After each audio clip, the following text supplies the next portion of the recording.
আজ লক্ষ্মী পুজো। না, পুজোতে আমি এখনো তেমন উৎসাহী নই,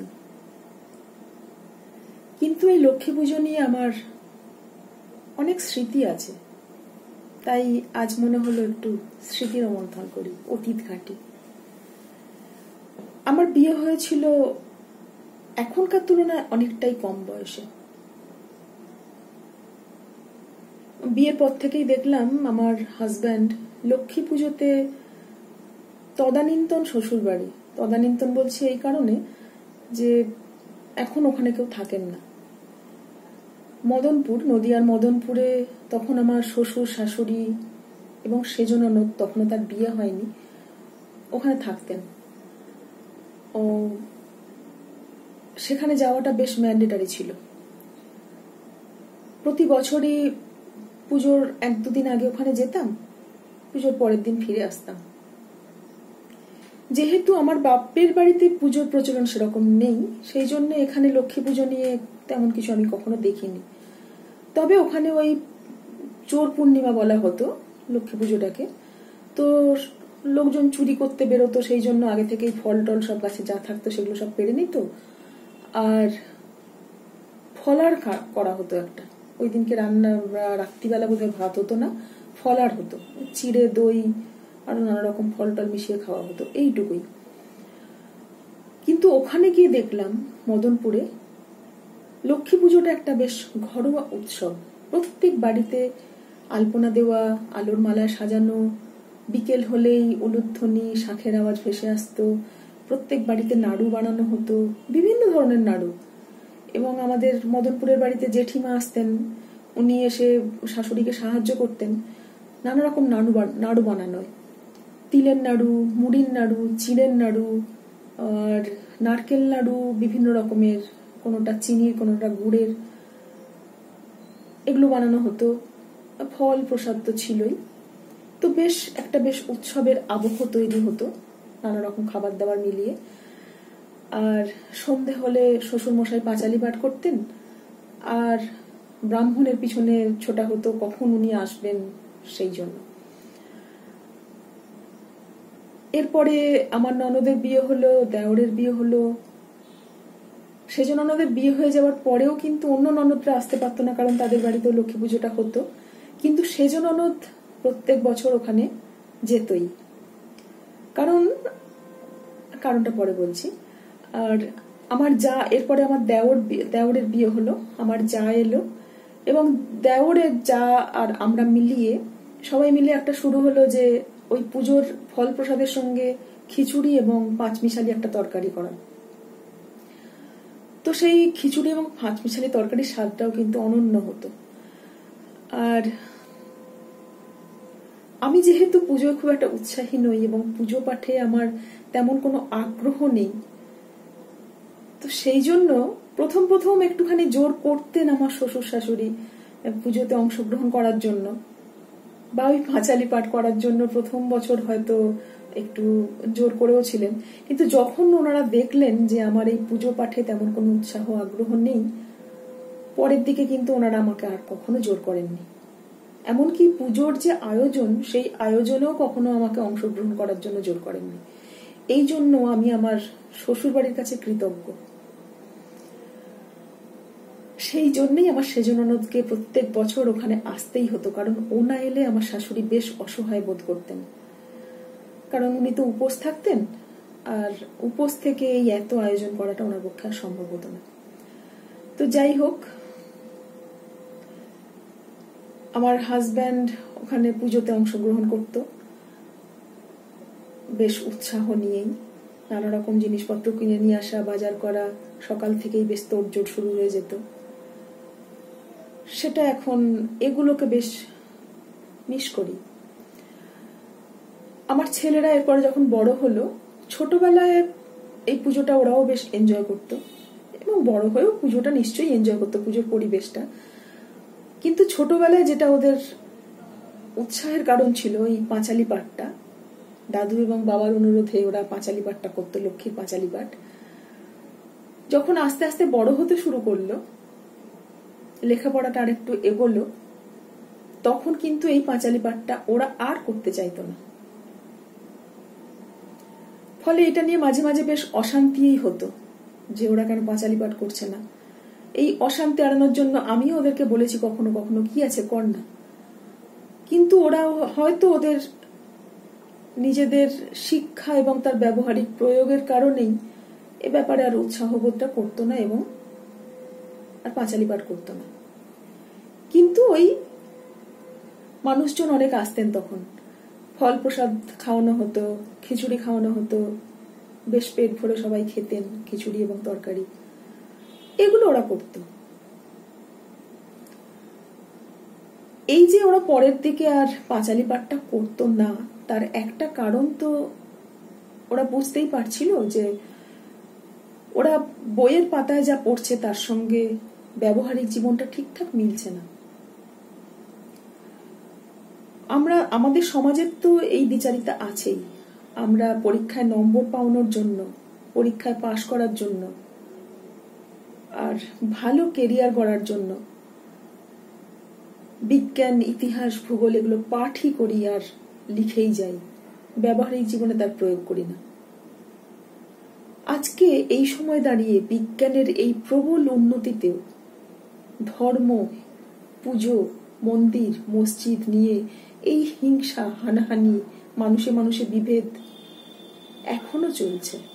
তার ওই একটাই কারণ, আমরা পড়ার বই মুখস্থ করি শুধুমাত্র নম্বর পাওয়ার জন্য, তার বাইরে সব ভুলে যাই। নম্বরটুকু পাওয়া হয়ে গেলে, কেরিয়ার একটা বেশ ভালো মতো তৈরি হয়ে গেলে আমরা আর বিজ্ঞানকে মনে রাখি না। তারপরে বিজ্ঞানের সুফলটা কিন্তু আমরা ভোগ করি, সেটা তো প্রতিনিয়তই উন্নতি করছে, সেটা তো আমাদের হকের অধিকার, ফলে বিজ্ঞানের সুফলটা আমরা ভোগ করি। কিন্তু আদতে আমরা পড়ে থাকি ওই মন্দির মসজিদ নিয়ে। এই যে বাজার এখন এত অগ্নিমূল্য, পেটে টান পড়ছে, কই কোনো মানুষের তো হেলদোল দেখি না। শুধুমাত্র বাজার থেকে এসে বাজারের থলিটা রেখে ও আজ কি দাম বাজারে, এইটুকু বলা ছাড়া।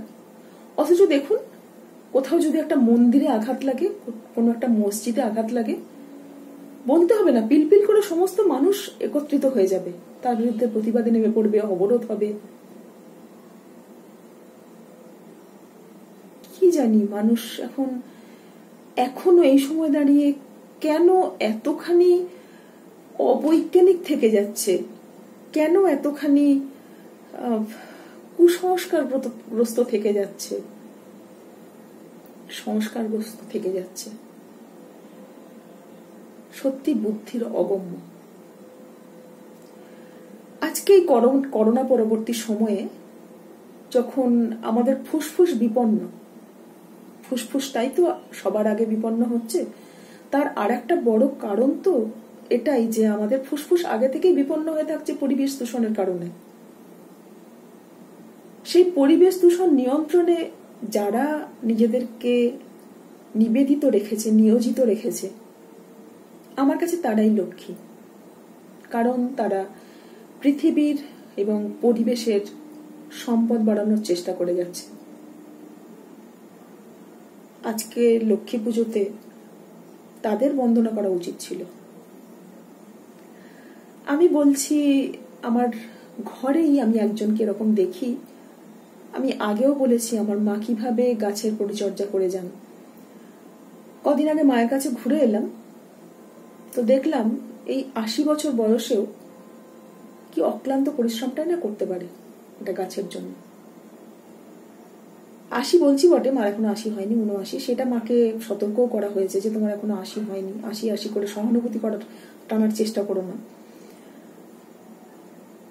মা ঠিক করে হাঁটতে পারে না, হাঁটুতে ব্যথা, হাতে ব্যথা বলে একটা জলের বোতল ছোট রেখেছে খাওয়ার জন্য,